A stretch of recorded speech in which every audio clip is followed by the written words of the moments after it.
கால்ல ம். முட்டை கீழே மரப்பா இருக்கு. சரி, வலி எந்த இடத்துல இருக்கு? வலிதான் கிடையாது, முட்டைக்கு லேசா மரத்து போயிருக்கு.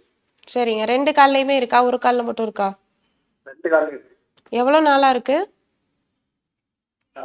இப்போ ஒரு 3 மாசமா இருக்கு, 3-4 மாசமா இருக்கு. சரிங்க. கால்ல வீக்கம் ஏதாவது இருக்குங்களா? வீக்கமெல்லாம் இல்லை.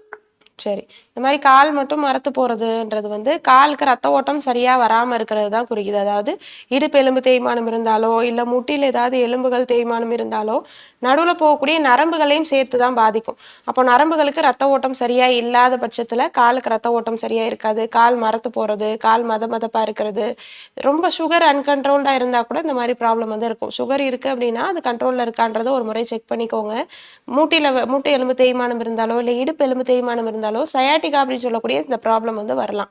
சயாட்டிகா அப்படின்றது நரம்புகளுக்கு ரத்த ஓட்டம் சரியா வராம கால் பாதம் வரைக்கும் வந்து மரத்து போகக்கூடிய ஒரு சென்சேஷன் இருக்கும். அடிக்கடி காலில் வந்து குத்துற மாதிரியான ஒரு வலி இருக்கும். அந்த மாதிரியான ஃபீல்லாம் வந்து இருக்கும். கண்டிப்பா இதற்கு சிகிச்சை எடுத்துக்க வேண்டியது அவசியம். வலியே இல்லாம மரத்து போகுது, காலுக்கு ரத்த ஓட்டம் இல்லாம இருக்கு அப்படின்னா அதை சீர்படுத்துறதுக்கு நம்ம ஆர்ஜிஆர் ஹாஸ்பிட்டல்ல வெளிப்பக சிகிச்சை மட்டுமே எடுத்து அதை சரி பண்ணலாம்.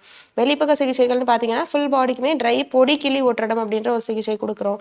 இந்த பொடி கிளி சிகிச்சை கொடுத்து அவங்களுக்கு நரம்புகளுக்கு போகக்கூடிய ரத்தத்தை வந்து சீர்படுத்தி வர்ம புள்ளிகள் அழுத்தி விடுறது, கால் பாதத்துக்கு ரெஃப்ளெக்ஸாலஜி சிகிச்சை இதெல்லாம் பண்ணி நிரந்தரமா வந்து கால் பாதத்துல போகக்கூடிய அந்த ரத்த ஓட்டத்தை சீர்படுத்தி விடுவோம். அதுக்கப்புறம் உங்களுக்கு காலில் மரத்து போகக்கூடிய வலியோ இல்ல வீக்கமோ இல்ல கால் மரத்து போறதோ எதுவுமே இருக்காது.